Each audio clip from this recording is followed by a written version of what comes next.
Hey, yo, everyone. A good part of the day. I hope you're doing well, all right. Right? Today we're gonna talk about yes, that's the things that we love to eat for our breakfast, dinner, lunch every day, right?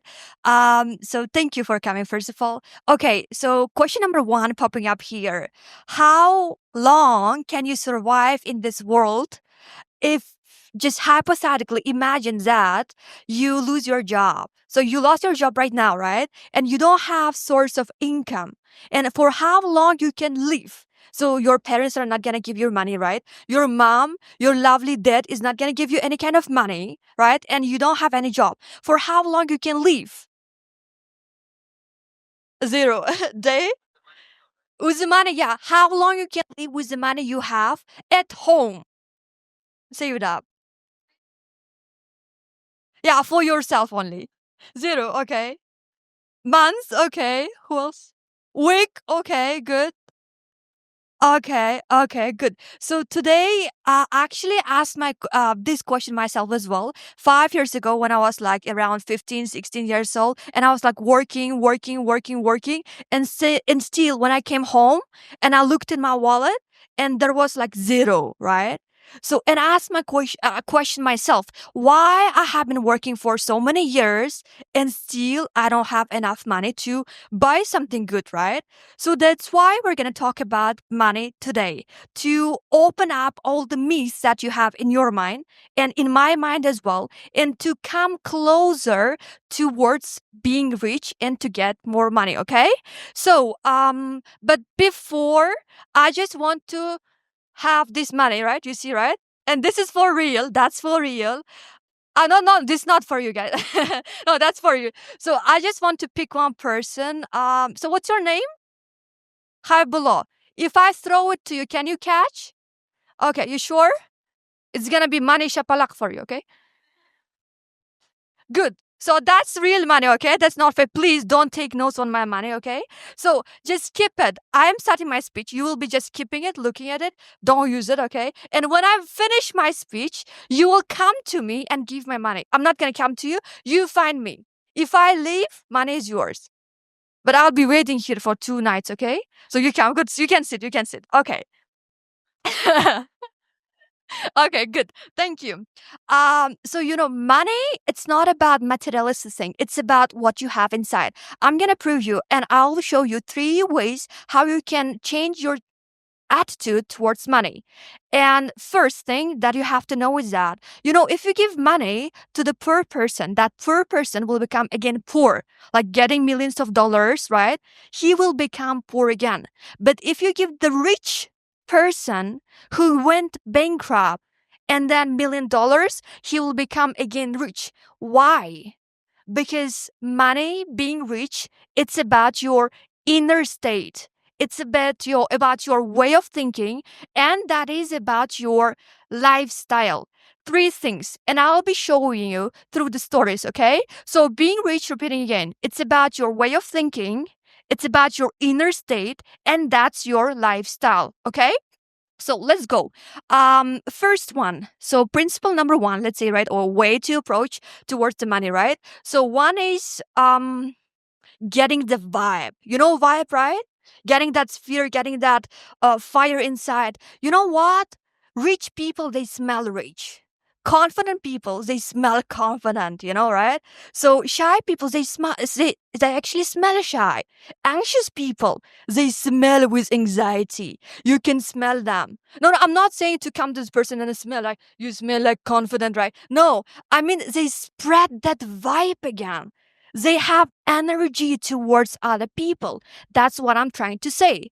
To prove that, I will bring you up one example, one story. So this is about this kind of investigation of the researchers. They took 500 people, 500 random people out of nowhere. They took them and they took pictures of all of them. So 500 people, pictures, right? And they came up to them and asked, what is your biggest fear? So some of them, they said they were afraid of being robbed. And some others, they said they were afraid of being killed, right? So we have two types. They got all the pictures and they went to the jail, to the prison with all 500 pictures. And there they found all the killers and all the robbers there. And then they started asking robbers, who would you kill if you had a chance to kill anyone, right? Who would you kill? They asked the killers, I'm sorry, right?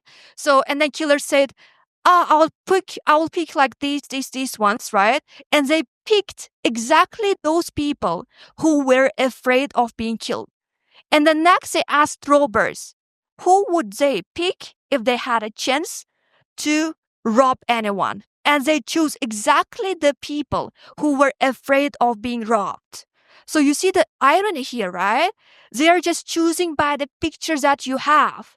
So imagine how come it's going to happen in a real life. So killers will be choosing through the vibe you have. If you walk down the way like, I'll be killed, right? Of course you'll be killed. I'm sorry. And if you feel like you have got money, right? I'll be robbed, right? Of course you'll be robbed. Why? Because you're spreading that vibe. You're spreading that energy. So you should smell rich. You should be confident that you are a rich person to look rich. So number one is get the vibe, okay? Let's go. So way number two, that is no limitations. Okay, we all have lots of limitations, right? I'm doing my best. I'm doing my best to reach 7, but I failed. I got 5.5. I'm doing my best to do this, to do that, right? But I will tell you, you're not doing your best. And this is what I tell myself as well. Sometimes I sit after work and then like think about maybe I have done a lot of things, but still I'm not rich. This is my forehead, right? Like we say in Uzbek, right? So this is my destiny, right? But I am wrong again. And I can prove you that you are not doing the best. If you come up to me and say, I did my best to get my IELTS, but I didn't, I prove you did not do your best. With another story. So this is about a very interesting story. This is about a king who really wanted to, have some kind of competition. And then that king called, and king had a daughter. Daughter was very beautiful, attractive, and everyone wanted to marry the daughter. You know men, right? Okay. So, and then king called all the candidates. He used to have lots of candidates, around 100 candidates, right? And then on that day, he started telling the rules, what kind of rules candidates had to perform well and then to get some kind of triumph, right? Some kind of reward. And the winners, actually, there's only one winner. Winner could get half of the residence place, right, castle, or half of the money, or not half of the daughter, but full daughter, right? Marry the daughter, right? So one of the three things: residence, money, or marrying the daughter, right? And here's a kicker. So there was a pool, and all the candidates needed to jump into that pool and swim along it to the finish line. And also there's additional thing. King said that the swimming pool was full of hungry crocodiles. And just he said that, the second he said that, candidate number 9 jumped into the pool full of hungry crocodiles. Everyone was shocked, like, oh, what was happening? He really wants to marry that daughter, right? Everyone was really shocked what was happening. Because like full of crocodiles, really? You'll be eaten. But he was swimming so well, so fast that everyone was shocked. And then in the end, he got into that finish line. He was survived, like he survived, he was alive still, right? And then king in like awe, he came up to him, to the candidate number 9, and asked, you are winner here. Probably you want to get half of my residence.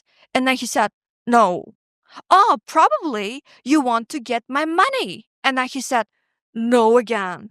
And then he said, oh yeah, I know what you want.